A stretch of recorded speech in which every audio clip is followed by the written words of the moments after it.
Gulliver's New Adventure in Lilliput. After his first journey to Lilliput, Lemuel Gulliver, now an older man with silver streaks in his hair, couldn't shake the memories of the tiny kingdom. Often, he would sit by the fire and gaze out at the sea, wondering what had become of the Lilliputians since he left.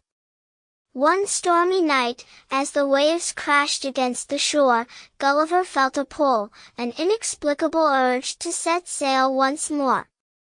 Without telling anyone, he prepared his old boat and embarked on the wild seas again, hoping to rediscover the island that had once made him a giant. Days of sailing turned into weeks, and just when he began to think it was all a foolish dream, the familiar rocky shore of Lilliput appeared on the horizon.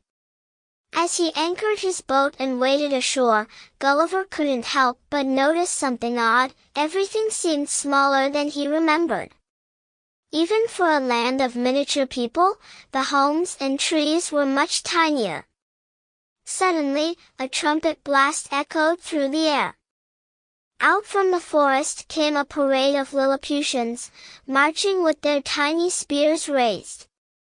But these weren't the same soldiers who once tied him down. No, these Lilliputians were even smaller. A man in ornate robes, barely the size of Gulliver's pinky finger, approached him on horseback. "Welcome back, O giant of legends! But how strange you seem to us now, for we have shrunk since your last visit." The leader introduced himself as Emperor Minimo, the son of the former emperor whom Gulliver had befriended. Over the years, Lilliput had experienced a mysterious shrinking spell cast by an ancient sorcerer, reducing them to a fraction of their former size. The once formidable kingdom now lived in fear of even the smallest of predators. Birds and insects had become their greatest enemies, and they had no way to reverse the curse. Moved by their plight, Gulliver offered to help. He built fortifications from stones and twigs to protect them from the birds, but it wasn't enough. They needed to lift the curse. Gulliver learned that the sorcerer responsible lived in the distant mountains of Brobdingnag, the land of giants. Determined to help, Gulliver set off on an epic journey to find the sorcerer and demand the curse be lifted. The journey was perilous.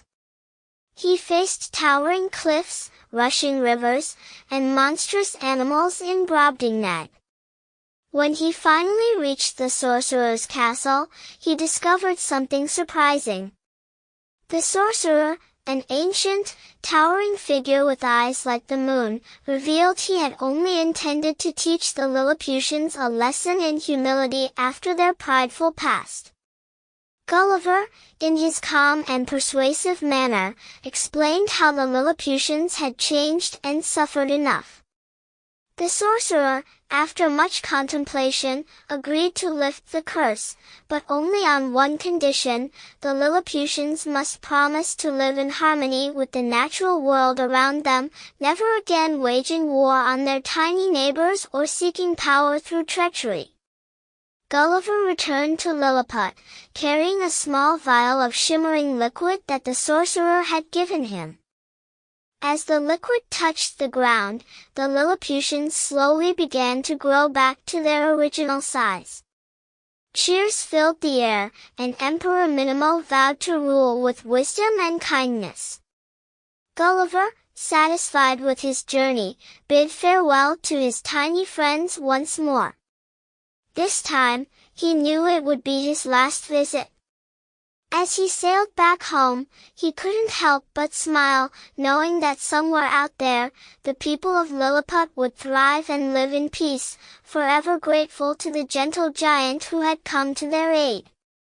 And so, Gulliver's legend grew, not only in Lilliput but across the seas, as a man who helped kingdoms both large and small.